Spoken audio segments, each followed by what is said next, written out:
Welcome to Heidi Relationships. Today, we'll read some more stories from Reddit. But before we start, I would really appreciate if you could subscribe to the channel, like the video if you enjoyed it, and maybe leave a comment down below. That would help the channel a lot. Thank you very much in advance. The first one is titled, Rule Number 1, Don't Cheat on Me. In 2008, I met this amazingly awesome girl in school. Let's call her CR. I was 21 and she was just about to turn 19, and we both knew what love was for the first time in our lives. We were both going to a community college, me for theater design and her for education. We lived about half an hour apart, but that was nothing more than a minor inconvenience because we spent every free moment between classes together. Come to think of it, that slight distance was actually pretty nice because being home at least forced us to focus on homework and taking care of ourselves, and visiting each other at home was that much more special.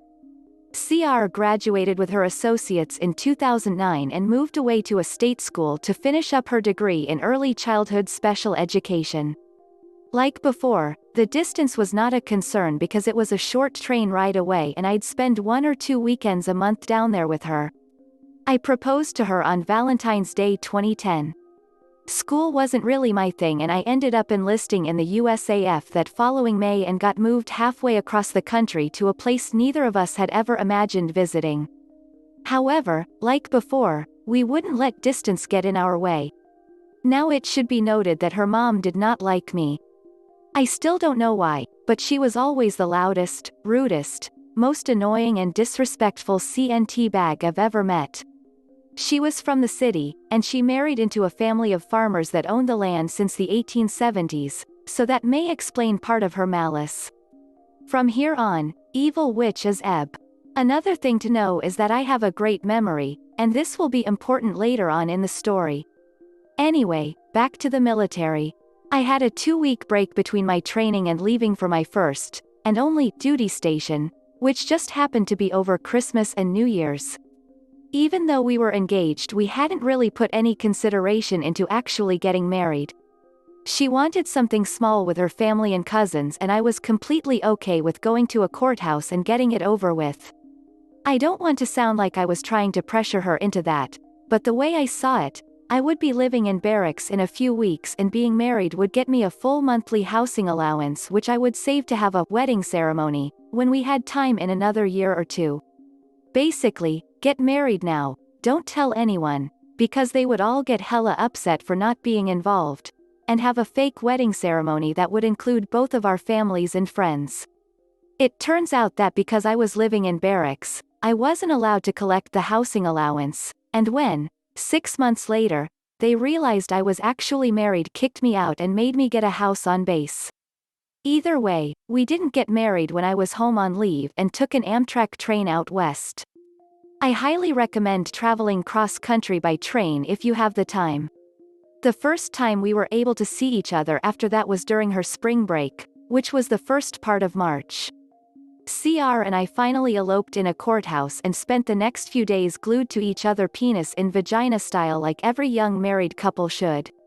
I flew back home for a couple weeks in June, and this is when things started to unravel.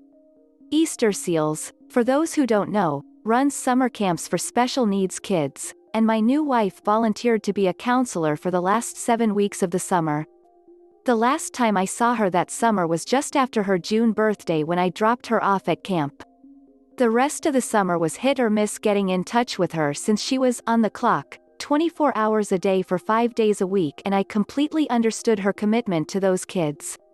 When she was back in school the following fall, she became increasingly distant, making excuses about how her phone would be randomly dead at oddly predictable times every week. She flew out to spend Christmas with me in our new house, technically a crap tea, mostly empty duplex, and things felt amazing like they had been. After that, however, she went back to being super reclusive like she was the previous semester. Fast forward to May 2012. I took a whole month of leave to fly home for her graduation and to help move her in with me. I barely recognized her. Every bit of CR's communication with me was forced and so phony that I should have known what was really happening all along. She had set up what she called mock interviews with a couple grade schools near her hometown, and I actually believed that she was doing it just to get experience interviewing. What an idiot. When I finally started to catch on to how serious she was about getting a job in our home state, she broke down crying and made it seem like I was forcing her to choose between me and her career, and of course I wanted to put our marriage before anything else. Obviously, I returned to base without her.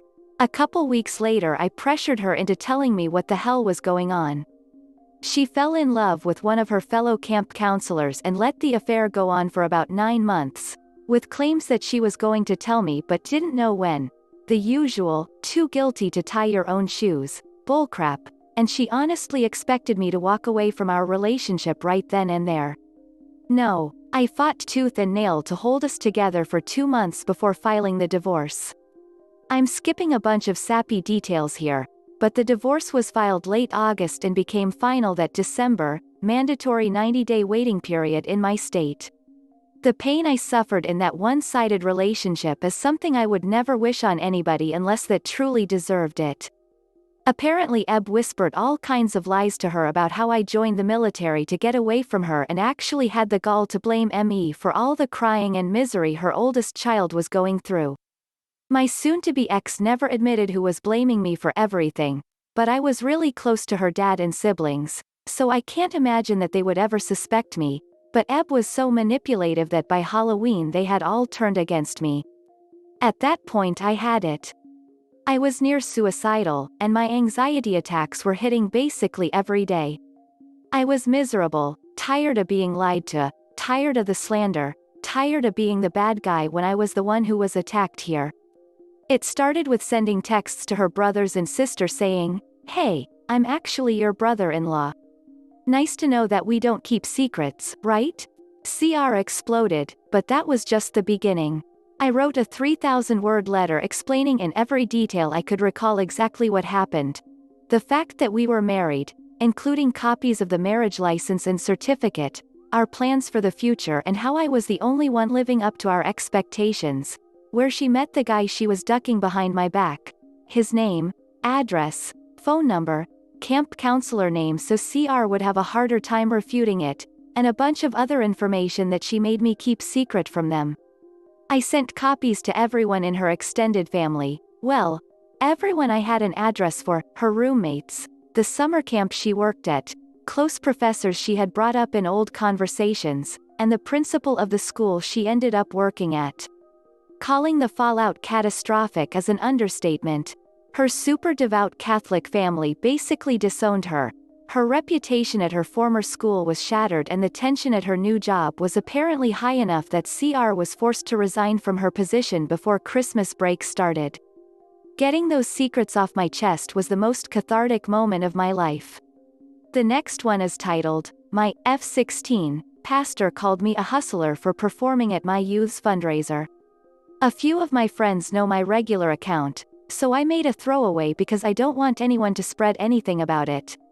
My youth group was hosting a weeknight event at my church, a fundraiser for a summer camping trip, and a few nearby churches were also invited to come. My youth pastor had asked a few of us to speak or show their talent during the event, and a few people sang while others did an interpretive dance and other gave their testimony, but I was in the boat of being too afraid to speak, so when he asked if I wanted to do anything else, he suggested doing a routine to one of the songs that we often sang on Fridays, since he had seen some of my training posts on Instagram. I didn't want to at first, but I also didn't want to be the only person not participating, and my dad said it was fine to bring our freestanding silks rig, but I didn't really want to perform it there in person, so I asked if I could record it at home and show it, and he said that was fine and I began making a simple routine. However, a few days after the fundraiser, my dad told me that he and mom were talked to by the pastor and his wife, and that they didn't think that the performance was appropriate because I showed too much, and it was more of a performance than worship, and something else about putting the focus on me instead of God. I said it didn't make sense, given I was wearing a t-shirt and shorts that I wear to the gym, but Dad says that he's going to talk to my pastor, but I don't think that he did anything wrong. I don't think I was inappropriate, but they don't seem to agree with me. He also doesn't want me going to youth group for a little because he doesn't know where the pastor is coming from, but he saw me record it at home and I just don't get it. My friends said it was awesome, but mom keeps saying that I showed too much leg and feet when I was wearing freaking shorts and they saw me record it and didn't say anything then, and I don't know why they're siding with them, and it just hurts every time they go on about it, and I don't know how to address it with them when they don't want to hear it. A user in the comments said, "This feels like a Karen cascade causing a pass the buck. Here's how I think things went. The pastor and your parents agree that you should do your performance. Things go as planned and everything is fine until the pastor's wife, we'll call her Karen, views what you've done and confronts the pastor for his blasphemy in allowing such lewd, hedonistic behavior to infiltrate his church. Because the pastor wants Karen's continued contribution, he immediately runs to his closet, slips into a pair of angel wings and props his halo in place.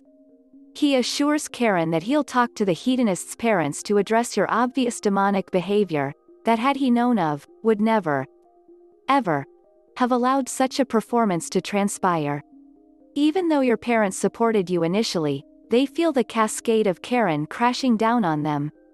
They fold and promise to address this wickedness that's clearly infesting their daughter. After all, they had no idea you were into such pagan rituals. Like the pastor, they immediately don their angel wings and halo, while firmly pointing the finger of blame at you. This is weak. To avoid Karen's wrath, they throw you under the bus to heap offerings onto the altar of Karen. I really have to question what they're worshipping. I'm surprised they haven't tried to exorcise you yet. I feel your pain. Do your best to ignore them. 18 isn't far off. Another user said, "I'm so sorry this happened to you. I also grew up on a very religious environment and spent much of my young adulthood in the same kinds of environments. You are not a white. You already know that, but stand firm in that knowledge. You are surrounded by people who care more about how things look than how the words they say and what they think actually affect the hearts and minds of people. I hope you can break free of the strict religious views as you mature and eventually enjoy a spiritual relationship that truly feeds your soul and is free of such harsh criticism and judgment. For now, since you're living at home and have to go to the church still, I'll be praying you can put this all behind you. I also hope your father will stand up to the pastor and correct his wrong and hurtful views. Big hug to you, young lady. Please know this isn't all there is to your faith. There is actually joy and freedom and peace once you find the right balance." The next one is titled, "The Update."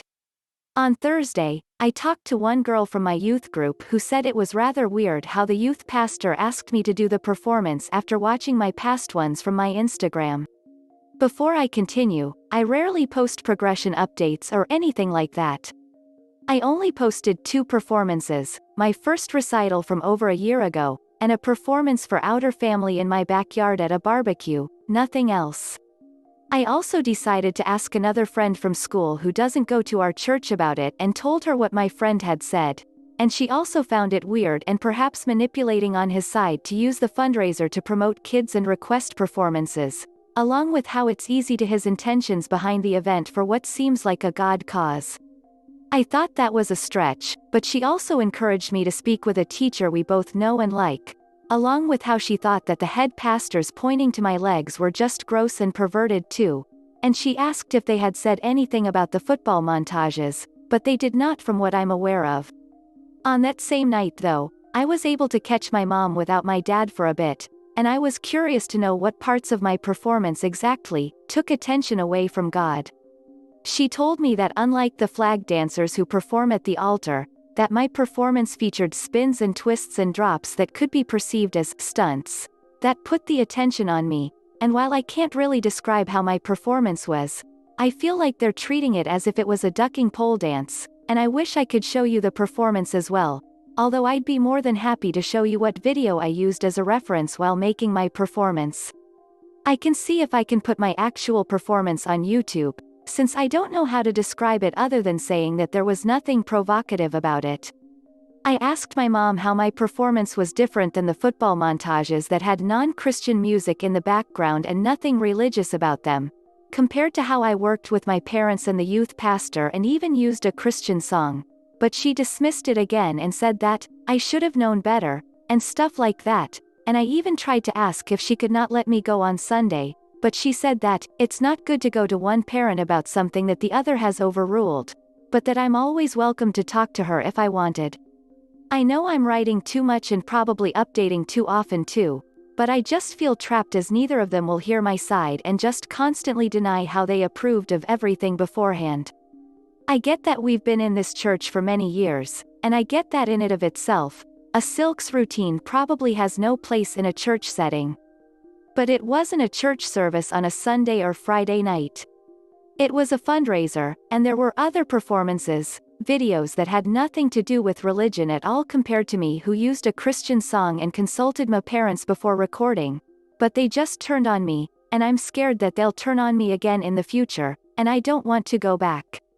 I talked to them twice since our initial conversation, and I can't stress enough how much I don't want to return, but they keep saying that we go as a family, which leads me to what I did earlier today in talking to that teacher before having to continue going.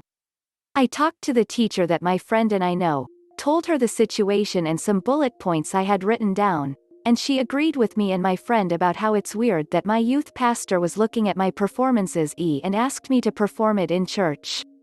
She also asked me if anyone else at the fundraiser danced or performed anything similar to what I did, and I told her there wasn't, since the others were singers and flag dancers who wore something provided by the church and football, lacrosse montages. She also agreed with how the head pastor's comments about my legs and such was vastly inappropriate, along with how she doesn't think that they are fit to be leaders for saying and thinking such things.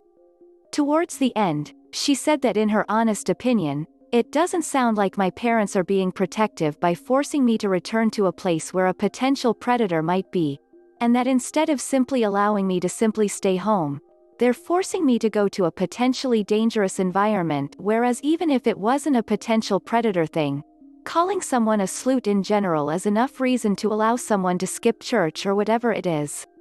She also said that she's obligated to report it within the school, something that I didn't think of after coming there on a whim. I don't regret it, as she said it was good that I decided to talk to her, but that I shouldn't be forced to go on Sunday. But just thinking about what could come from her doing so, I want to know what that could mean for my parents and how much trouble they could potentially get in because of me and if it'll destroy how they think about me. Aside from probably getting punished, I probably ruined my relationship with them from the moment they find out, but I just wanted to ask what could happen from here, since I don't want to go on Sunday, but at the moment, I still might end up having to, and I'm scared about what other trouble could come and the potential punishment I could get for telling on them. I'm sorry for updating so quickly after my first one, but I just wanted to ask what could happen from here on and if I potentially ruined my relationship with them in a week's turnaround over a stupid fundraiser that I should have never performed in given all the trouble it's caused. This is the end of the video. I hope you enjoyed the relationship stories. Please don't forget to subscribe to the channel, like the video and write a comment. I really appreciate your support and it helps my channel so much. Thank you.